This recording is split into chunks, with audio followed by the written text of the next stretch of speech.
Berlin despite strong criticism from the Middle East and carefully worded rebukes from U.S.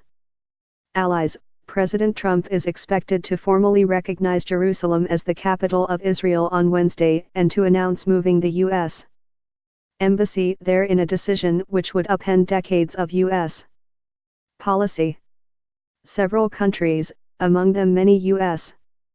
allies in Europe, are warning that the move could further disrupt relations between Palestinians and Israelis and spark unrest in the region. Close allies such as Britain, France, and Germany all criticized Trump or voiced skepticism ahead of his scheduled pronouncement. German Foreign Minister Sigmar Gabriel used the example to emphasize on Tuesday why traditional US-Europe ties had started to crumble. "We all know the far-reaching impact this move would have. Germany's position on this issue remains unchanged. A solution to the Jerusalem problem can only be found through direct negotiations between both parties. Everything which worsens the crisis is counterproductive," said Gabriel.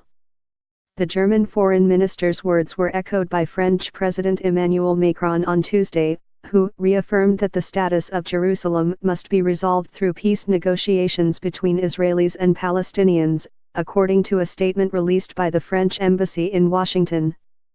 Britain's Foreign Secretary Boris Johnson similarly indicated that the Wednesday announcement could further disrupt efforts to reach peace in the region. "Clearly this is a decision that makes it more important than ever that the long-awaited American proposals on the Middle East peace process are now brought forward, and I would say that should happen as a matter of priority," said Johnson on Wednesday morning, standing next to Secretary of State Rex Tillerson. The perhaps strongest warning came out of Sweden, where Foreign Minister Margot Wallström warned that the changes are obviously going to lead to massive effects and unease. "It's catastrophic," Wallström said. The expected announcement dominated European news coverage on Wednesday, especially in countries like Germany, France, or Britain, where anti-Semitic incidents have been on the rise in recent years, partially due to an escalation of tensions between Israel and Palestinians. European nations have hosted multiple interfaith events to discuss ways to de-escalate, and Pope Francis was among the leaders speaking out in favor of preserving the status quo of Jerusalem, which is considered to be a holy city by Jews, Christians, and Muslims.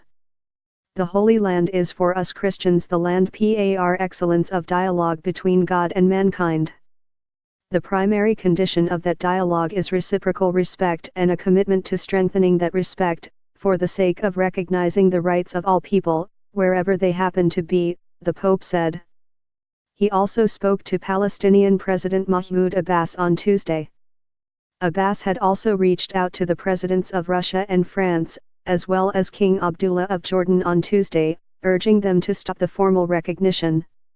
In Russia, the Kremlin joined the list of nations fearing that Trump's expected announcement would exacerbate tensions between Israel and Palestinians, saying that the situation could worsen as a result.